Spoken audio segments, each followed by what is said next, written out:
Welcome to all of you. Today we will discuss about family. परिवार एक महत्वपूर्ण सामाजिक संस्था है। ये प्राथमिक सामाजिक संस्था है मनुष्य की। परिवार में रहकर ही मनुष्य भाषा, आदर्श, मूल्य, व्यवहार के तरीके सीखता है। परिवार में रहकर ही मनुष्य विभिन्न प्रकार की जो सामाजिक क्रियाएं, अंतःक्रियाएं और प्रक्रियाएं होती हैं उनको समझता है, उनके बारे में जानता है।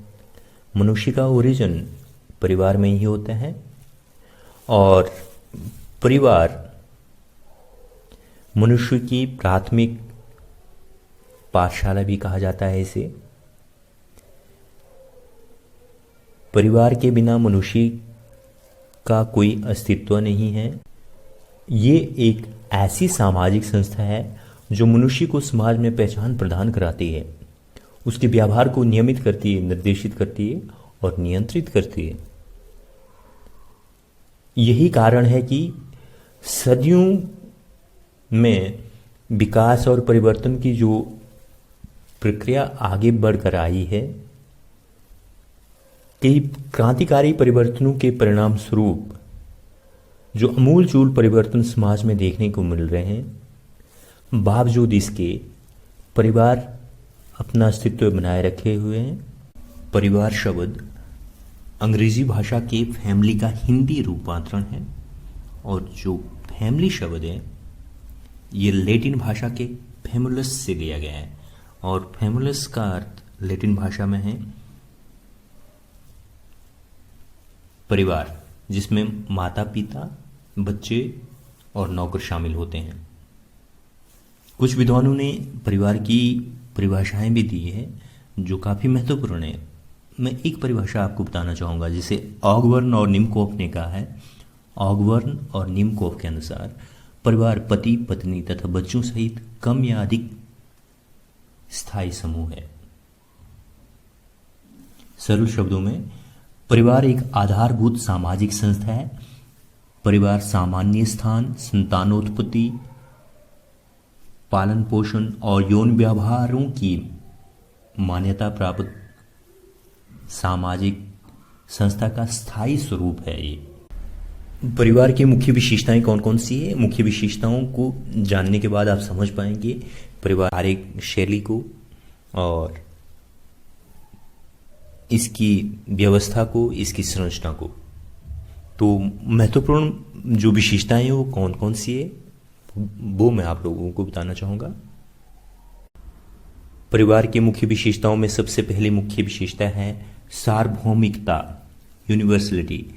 परिवार एक सार्वभौमिक संस्था है। विश्व का कोई भी समाज हो, चाहे आदिम समाज हो, आधुनिक समाज हो, ग्रामीण समाज हो, नगरीय समाज हो, सभी समाजों में परिवार का स्वरूप देखने को मिलता है। परिवार नामक संस्था देखने को मिलती है। इसकी संरचना अलग हो सकती है, इसकी कार्यशैली अलग हो सकती है, इसका स्वरूप अलग हो सकता है, लेकिन परिवार नामक संस्था, परिवार की अवधारणा सभी समाजों में देखने को मिलती है। नंबर 2, प्राथमिक सामाजिक संस्था, प्राइमरी सोशल इंस्टीट्यूशन। परिवार समाज की प्राथमिक सामाजिक संस्था है क्योंकि मनुष्य परिवार में ही जन्म लेता है। परिवार में जन्म लेकर ही मनुष्य विभिन्न प्रकार की क्रियाएं, प्रक्रियाएं और अंतःक्रियाएं सीखता है। पालन पोषण भी परिवार में ही होता है बच्चे का। रहन सहन, खान पान, रीति रिवाज, परंपराओं से रूबरू भी परिवार में ही रहकर होता है। तो ये भी एक महत्वपूर्ण विशेषता है इसकी। नंबर 3, स्थायी सदस्यता, परमानेंट मेंबरशिप। आप जिस परिवार में जन्म लेते हैं उस परिवार के स्थायी सदस्य बनते हैं। आप वॉलंटरी तौर पर उसको छोड़ नहीं सकते हैं। आप जिस परिवार के होंगे उसके साथ आपका नाम जुड़ा होगा, उस परिवार के साथ। जब भी आपकी बात होगी तो पूछा जाएगा आपकी फैमिली कहाँ से है, आपकी फैमिली क्या करती है, आप कौन सी फैमिली से बिलोंग करते हैं। तो ये शब्दावली, ये संस्था हमेशा जन्म से लेकर मृत्यु तक आपके साथ जुड़ी रहती है। नंबर 3, सामाजिक स्वीकृति व मान्यता, सोशल अप्रूवल एंड रिकग्निशन। परिवार एक आधारभूत सामाजिक संस्था है।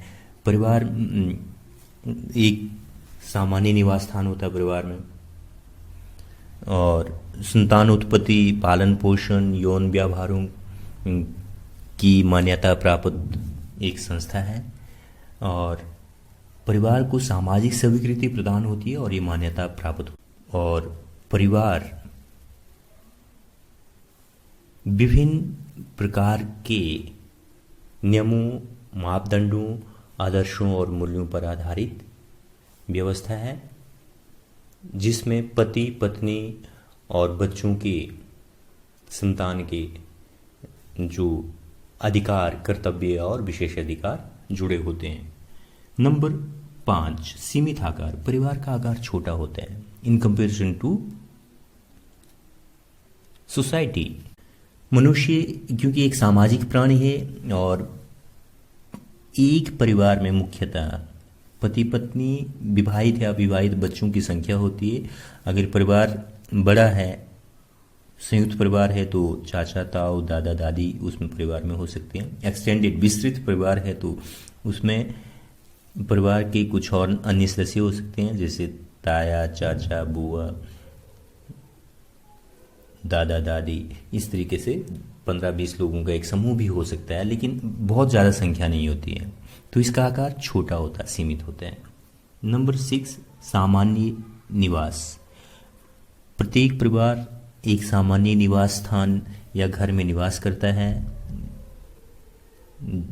जो कॉमन प्रॉपर्टी होती है, सामान्य संपत्ति होती है सबकी, और एक छत के नीचे रहकर अपनी विभिन्न सामाजिक, आर्थिक, राजनीतिक, सांस्कृतिक, धार्मिक क्रियाओं, कलापों को करते हैं, विभिन्न आदर्शों, मूल्यों को फॉलो करते हैं। तो एक निश्चित निवास स्थान भी, एक सामान्य निवास स्थान भी होता है, ये भी एक इसकी मुख्य विशेषता है। नंबर 7, वंश नाम की व्यवस्था, ए सिस्टम ऑफ नोमेनक्लेचर।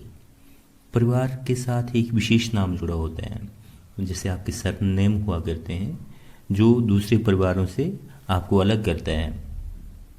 कुछ समाज पितृवंशीय समाज होते हैं, कुछ मातृवंशीय होते हैं, और प्रत्येक परिवार का एक गोत्र होता है, जहाँ से वो परिवार अपना ओरिजिन मानता है, और एक गोत्र से कई परिवार बनते हैं, और गोत्र के भीतर ये अपने खानदान में मैरिज करना प्रतिबंधित होता है, रिस्ट्रिक्टेड होता है। नंबर 8, स्थायी प्रकृति, परमानेंट नेचर। परिवार की जो प्रकृति है वो स्थायी होती है, चाहे परिवार के सदस्यों का आना जाना लगा रहता है, नए सदस्य जन्म लेते हैं, जो बूढ़े बुजुर्ग होते हैं उनकी डेथ होती है, तो पिता का स्थान उसका बेटा लेता है, उसकी बेटी लेती है, पर परिवार की संरचना, कार्यशैली लगातार चलती रहती है। नए सदस्य आते हैं, पुराने सदस्य स्थान छोड़ते हैं। इस तरह से देखा जाए तो परिवार का अस्तित्व लगातार बना रहता है, तो इसकी प्रकृति स्थायी है।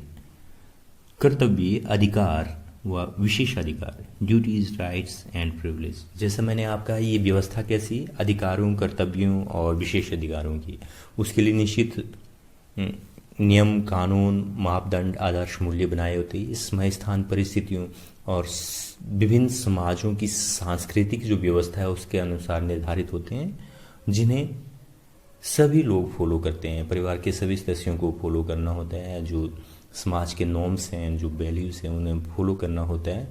उसके विपरीत अगर कोई काम करता है तो समाज की नज़रों में उसका स्थान, जो उसका स्टेटस है, वो कम हो जाता है। ये इसकी कुछ मुख्य विशेषताएं, और विशेषताएं हो सकती है, इसकी कुछ और विशेषताएं भी हो सकती है जो आप इसमें मेंशन कर सकते हैं। जैसे संतानोत्पत्ति की मान्यता प्राप्त संस्था है, यौन व्यवहारों को नियमित और नियंत्रित करने की व्यवस्था है, पालन पोषण, संतान के पालन पोषण की व्यवस्था है। तो इस तरह की कुछ और विशेषताएं भी हो सकती है, मुख्यतः ये विशेषताएं आप इसमें। और अब हम बात करते हैं परिवार के प्रकारों की, टाइप्स ऑफ फैमिली। इसके विभिन्न आधार होते हैं, परिवार के प्रकार के विभिन्न आधार हैं, डिफरेंट टाइप्स ऑफ बेसिस, जिनके आधार पर परिवार का वर्गीकरण किया जाता है। जैसे आप महाभारत में देखते हैं द्रौपदी के 5 पति होते हैं। बहुपत्नी विवाह, इस तरह की परिवार की जो व्यवस्था होती है उसमें एक समय में एक पुरुष की एक से अधिक पत्नियां हो सकती है, 2, 3, 4 भी हो सकती है। कुछ समाजों में अभी भी ये व्यवस्थाएं बहुपति और बहुपत्नी व्यवस्था देखने को मिलती है, हालांकि ये बहुत कम हो गया है। राजा दशरथ की 3 पत्नियां थी जैसे रामायण में। संबंधों के आधार पर, रक्त संबंधों के आधार पर परिवार का स्वरूप देखने को मिलता है, जिसमें माता पिता बच्चे दादा। विवाह के आधार पर जैसे दादी हो गई, मम्मी हो गई, बुआ हो गई, बहन हो गई। वंश के आधार पर पितृवंशीय, मातृवंशीय। कुछ समाजों में माता को महत्वपूर्ण स्थान दिया जाता है, हालांकि भारतीय कॉन्टेक्स्ट में अधिकांश समुदायों में पितृवंशीय व्यवस्था देखने को मिलती है। लेकिन कुछ ऐसे ट्राइबल्स कम्युनिटीज़ हैं जिनमें मातृवंशीय व्यवस्था देखने को नॉर्थ ईस्ट में है, साउथ में है, टोडा गारो जनजाति नॉर्थ ईस्ट में है, टोडा तमिलनाडु में है। इनमें मातृवंशीय व्यवस्था देखने को मिलती है। माता का स्थान उच्च होता है, मतलब लड़की का स्थान ऊंचा माना जाता है लड़के से। स्थान के आधार पर जैसे पितृस्थानी, मातृस्थान, नवस्थानी। पितृस्थान मतलब पति पत्नी विवाह करेंगे तो पति के घर में आकर रहेंगे तो पितृस्थानी हो गया। अगर पति पत्नी शादी के बाद लड़की के घर में ही रहते हैं, जैसे जमाई अपने सास ससुर के साथ रहते हैं, तो मातृस्थानी हो गया इस तरीके से। नवस्थानी दोनों विवाह के बाद एक नया स्थान चुनते हैं जहां अपना आशाना बसाते हैं, वो नवस्थानी हो गया। सत्ता के आधार पितृ सत्तात्मक और मातृ सत्तात्मक, ये वही व्यवस्था है पितृवंशीय और मातृवंशीय व्यवस्था से जुड़ी हुई है। अगर पितृ सत्तात्मक समाज है जहाँ पर पिता की सत्ता चलती है, जहाँ पिता ही अधिकांश मामलों में फैसले लेता है, अधिकांश मामलों में निर्णय लेता है, प्लानिंग करता है, वो पितृ सत्तात्मक समाज है, जिसे भारतीय कंटेक्स्ट में कह सकते हैं। मातृ सत्तात्मक समाज में जो माँ है, जो घर की महिला बुजुर्ग है, उसका मेन रोल होता है डिसीजन लेने में, डिसीजन मेकिंग में और फैसले लेने में, प्लानिंग करने में। सामाजिक स्थिति के आधार पर भी समाज की जो व्यवस्था है उसके आधार पर भी परिवार को 2 भागों में बांटा जाता है, ग्रामीण परिवार और नगरीय परिवार। ग्रामीण परिवार मुख्यतः संयुक्त परिवार की एक व्यवस्था देखने को मिलती है और नगरीय समाज में मुख्यतः न्यूक्लियर फैमिली, एकल परिवार देखने को मिलते हैं। संख्या के आधार पर संयुक्त परिवार, जिसमें दादा दादी, बच्चे, विवाहित माता पिता, अविवाहित विवाहित बच्चे या माता पिता और दादा दादी इसमें शामिल होते हैं। न्यूक्लियर फैमिली में मुख्यतः पति पत्नी, 2-3 बच्चे हों तो 4, 5, 6 लोगों का समूह होता है। जॉइंट फैमिली में दादा दादी शामिल होंगे, विवाहित बच्चे भी होंगे तो उनके बच्चे भी हो सकते हैं, उनकी पत्नियां होगी, माता पिता होंगे तो 10-12 लोगों का समूह हो सकता है। इसी में एक और होता है एक्सटेंडेड फैमिली, विस्तृत परिवार। उसमें चाचा, ताया, उनके बच्चे, उनकी पत्नियां, तो ये एक लंबी श्रृंखला हो सकती है। तो उसमें 15-20 लोगों का समूह भी हो सकता है। ये स्वरूप परिवार का आप देखने को बहुत कम मिल रहा है। हालांकि जॉइंट फैमिली है, लेकिन पहले से ये भी संख्या में कम हो गई है। रेशियो के हिसाब से देखें तो अब ज़्यादातर न्यूक्लियर फैमिली में ही कन्वर्ट हो रही है सोसाइटी। ये परिवार के मुख्य प्रकार हैं। अब हम बात करते हैं परिवार के मुख्य कार्य कौन कौन से। जैसे मैंने आपको कहा कि परिवार एक मौलिक इकाई है, एक सबसे महत्वपूर्ण इकाई है और ये सबसे छोटी यूनिट है, सबसे छोटी इकाई है। ये सबसे महत्वपूर्ण संस्था मानी जाती है सामाजिक। तो ये एक तो उत्तराधिकार का निर्धारण करती है कि परिवार में जो संपत्ति, परिवार के पास जो संपत्ति है उसका हस्तांतरण पीढ़ी दर पीढ़ी होता रहे, इसका निर्धारण परिवार के माध्यम से ही होता है। और क्या परिवार के कार्य हैं? संतानोत्पत्ति, क्योंकि समाज में व्यवस्था बनाए रखने के लिए, सामाजिक निरंतरता, गतिशीलता को बनाए रखने के लिए बुजुर्ग लोग मरते हैं, नए लोग उनका स्थान लेंगे, जो जनसंख्या की संरचना की व्यवस्था बनी रहे।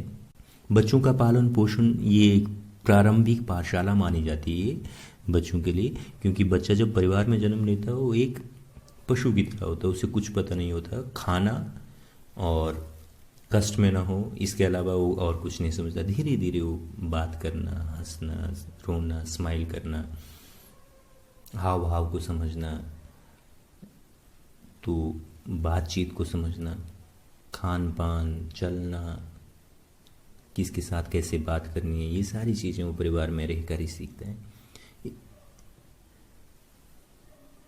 श्रम विभाजन एक अच्छी व्यवस्था देखने को मिलती है, इसके माध्यम से बड़े बड़े बुजुर्ग घर में प्लानिंग करते हैं, कौन सा काम कैसे करना है उसका निर्धारण करते हैं, और उसके अकॉर्डिंग फिर हर व्यक्ति की जो शारीरिक और मानसिक क्षमता के इस हिसाब से हर व्यक्ति को परिवार के सदस्य को काम दिया जाता है कि कौन सा सदस्य क्या काम कर सकते हैं। सामाजिक नियंत्रण भी बनाए रखता है ये। विभिन्न प्रकार की जो रीति रिवाज, परंपराएं, रहन सहन, सामाजिक मूल्य, मापदंड जो होते हैं, आदर्श मूल्य जो होते हैं, उसके अकॉर्डिंग व्यवहार करने के लिए भी नियमित, नियंत्रित और निर्देशित करता है परिवार। विभिन्न प्रकार के कार्यों को संपन्न करने में भी महत्वपूर्ण, चाहे मनोवैज्ञानिक हो, धार्मिक हो, सांस्कृतिक हो, राजनीतिक हो, शैक्षिक हो, सभी कार्यों को पूरा करने में परिवार महत्वपूर्ण भूमिका निभाता है। सामाजिकरण का मुख्य आधार है, क्योंकि मनुष्य जन्म लेता है तो एक पशु है, निरा पशु, उसे कुछ नहीं पता होता है, ना उसे बोलना आता है, ना उसे ढंग से खाना आता है, ना उसे अपनी सुरक्षा करना खुद आता है, ना किसी के साथ बातचीत करना आता है, उसे चलना नहीं आता है। ये सारी चीज़ें ये परिवार में रहकर ही सीखते हैं। तो ये इसके कुछ महत्वपूर्ण कार्य हैं। परिवार में परिवर्तन, चेंजेज इन फैमिली।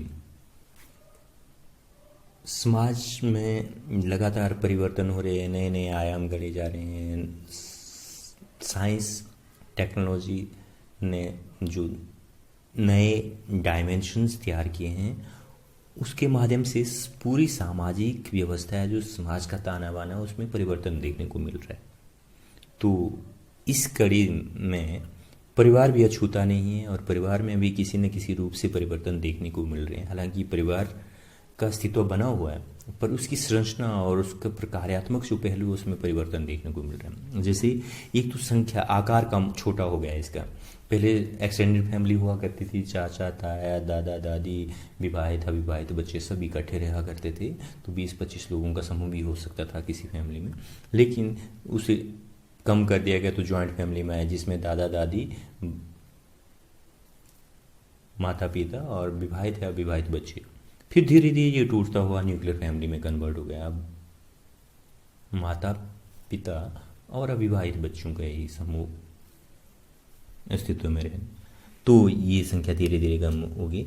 और जब आधुनिक शिक्षा का प्रसार हुआ, जो वेरियर से जो ट्रेडिशनल, जो रूढ़िवादिता थी, उसमें जब प्रहार किया गया, उसे ठेस पहुंचाई गई, तो जो पिता का जो प्रभाव रहता था फैमिली पर, पिता की जो सत्ता रहती थी, उसमें भी कमी देखने को। अगला क्या हो सकता है, संबंधों में, जो पारिवारिक संबंधों में भी परिवर्तन देखना। अब पति को ईश्वर का स्वरूप माना जाता था, पत्नी हर कष्ट सहन करती थी और पति के सुख सुविधाओं का पूरा ख्याल रखती थी। पति कुछ भी कर सकता था, वो दंडित कर सकता, वो अपमानित कर सकता था। लेकिन अब धीरे धीरे जब मानव अधिकारों की बात हो रही है, मौलिक अधिकारों की बात हो रही है, महिला सशक्तिकरण भी एक महत्वपूर्ण कारण है, चाहे वो आर्थिक रूप से हो या फिर शिक्षा के स्तर पर देखा जाए या डिसीजन मेकिंग लेवल पे देखा जाए। महिलाओं ने अपने आप को साबित किया है, तो उनकी पहुंच बढ़ी है, उन्हें अब मौका दिया जा रहा है और उनकी बात को अब बल दिया जा रहा है। पारिवारिक संबंधों में कहीं न कहीं दरार देखने को मिलती है। अब हिंसा, तनाव जैसी स्थितियां अगर बढ़ती है, तो एक दूसरे के प्रति सहानुभूति, प्रेम भाव कम होता जा रहा है, व्यक्तिवादिता बढ़ रही है। नातेदारी का महत्व भी कम हुआ है, क्योंकि पारिवारिक संरचना से ही नातेदारी व्यवस्था का ओरिजिन होते हैं। तो अब रिश्ते नाते भी धीरे धीरे सिमटते जा रहे हैं और अपने तक पति पत्नी, अविवाहित बच्चे या पति के रिश्तेदार और पत्नी के रिश्तेदारों की एक छोटी सी श्रृंखला बची हुई है और वहीं तक सीमित है। और ऐसा क्यों? क्योंकि जो शिक्षा, रोजगार की गतिशीलता और जो परिवर्तनशीलता देखने को मिल रही है, जिसमें व्यस्तता अधिक हो गई इस व्यवस्था में, तो उतना प्रॉपर समय भी नहीं दे पाते हैं, उतना टाइम भी नहीं दे पाते हैं। तो ये भी एक महत्वपूर्ण कारण है। परिवार एक महत्वपूर्ण सामाजिक संस्था मानी जाती है। इसकी संरचना और इसकी कार्यशैली, इसके कार्यात्मक पहलू में विभिन्न प्रकार के परिवर्तन तो देखने को मिलते हैं। इसमें प्राचीन काल से लेकर वर्तमान तक विभिन्न अलग अलग मापदंडों में अलग अलग पैमानों पर परिवर्तन हुआ है, सुधार हुआ है और विभिन्न प्रकार की विकृतियां भी पैदा हुई है और ये परिवर्तन लगातार हो रहा है। लेकिन परिवार का अस्तित्व लगातार बना हुआ है। विभिन्न परिवर्तनों, क्रांति, जो दबाव पारिवारिक व्यवस्था पर है उसमें देखने को मिलता है। बावजूद इसके परिवार महत्वपूर्ण सामाजिक संस्था बनी हुई है और इसका अस्तित्व लगातार बना हुआ है। और समाज में व्यक्तित्व और व्यक्ति के विकास में परिवार की महत्वपूर्ण भूमिका और केंद्रीय भूमिका